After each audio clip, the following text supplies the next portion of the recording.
Nadakhan, the strongest villain in Ninjago who could have defeated everyone. Who is Nadakhan?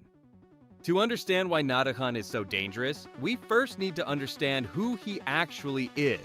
Nadakhan is a djinn, but he's not just some ordinary genie sitting inside a lamp and granting random wishes.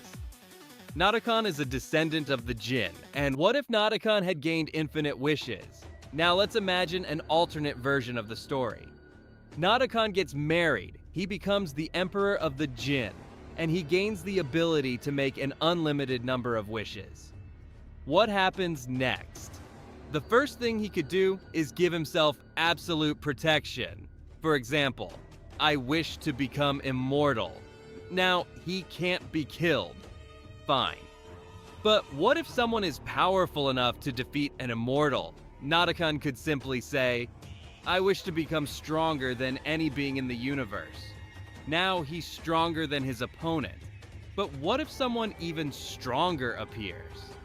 Nadakhan makes another wish and becomes stronger again, and again, and again.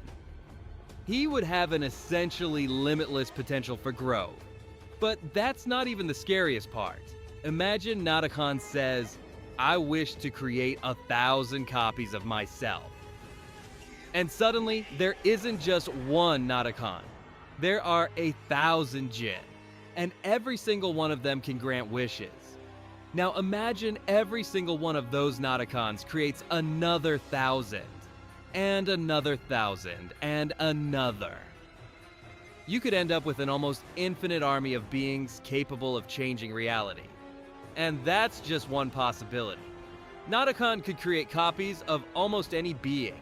He could create an army of overlords, an army of Garmadons, an army of Wajiras, an army of the strongest beings in Ninjago. And then he could make them even stronger. And if someone tried to stop him, Nadakhan could simply make another wish. Could Nadakhan defeat the Overlord? Now here's an interesting question.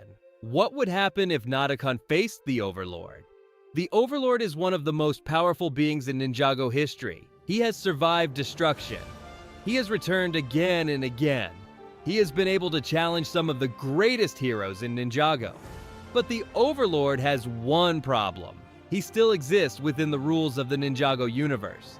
He can become stronger. He can change his form. He can use incredible amounts of power. But Nadakhan could simply change the rules of the game. If the Overlord is stronger than Nadakhan, Nadakhan could wish to become stronger than the Overlord. If the Overlord is immortal, Nadakhan could wish for him to be erased from existence. If the Overlord keeps returning after being destroyed, Nadakhan could wish that he had never existed in the first place. And that's what makes Nadakhan so potentially dangerous. He doesn't necessarily have to defeat his opponent in a fight.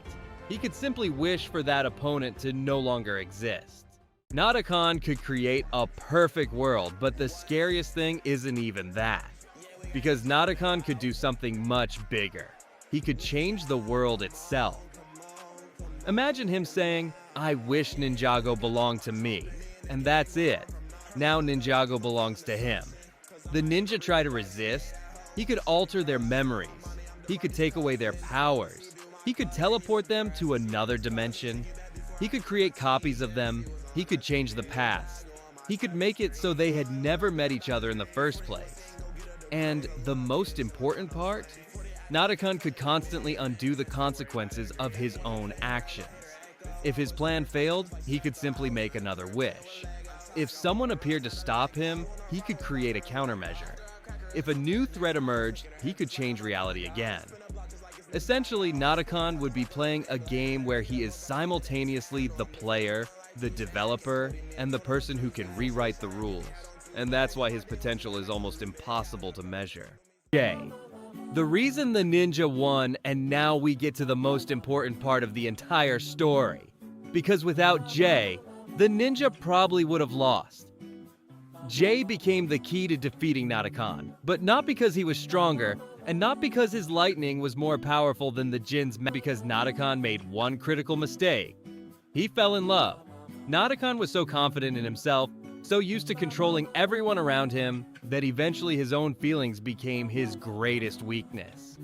And the events of the season were essentially undone. Reality was rewritten. The ninja were given a second chance, and Nadakhan lost his opportunity to complete his plan.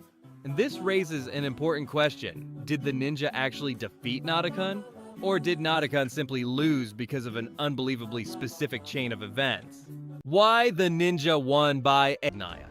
If Jay hadn't received the opportunity to make that final wish, if the wish had been worded differently, if Nadakhan had realized what was happening, if he had managed to stop Jay, the entire story could have ended very differently. And that's why I think the ninja's victory over Nadakhan is one of the most unbelievable victories in all of Ninjago. Because they didn't defeat an enemy who was weaker than them. They defeated an enemy who was almost impossible to defeat through conventional means. They simply found the one loophole and used it at the very last possible moment. Because he has something most other villains don't. Virtually unlimited potential. He can become stronger. He can create armies. He can manipulate reality. He can manipulate people. He can turn his enemies' own wishes against them. And most importantly, his power allows him to do more than simply defeat his enemies. It allows him to change reality itself so that his enemies never even get the chance to win. And that's exactly what makes Nadakhan one of the most unique villains in the entire history of Ninjago. Season 6, if he had gained infinite wishes, if he had created 1,000 copies of himself, if he had created an army of overlords, if he had made himself immortal, if he had gained absolute control over reality, maybe even the strongest heroes in Ninjago wouldn't have been able to stop him. And that's why, in my opinion, the real question isn't whether Nadakhan was the strongest villain in Ninjago. The real question is, what would have happened if Nadakhan had actually gotten everything he wanted? And that's when the answer becomes truly terrifying. Because the ninja didn't win because they were stronger. They won because of one final wish, because of love, because of an incredible coincidence, and because at the very last moment, they were given a chance to rewrite their own history.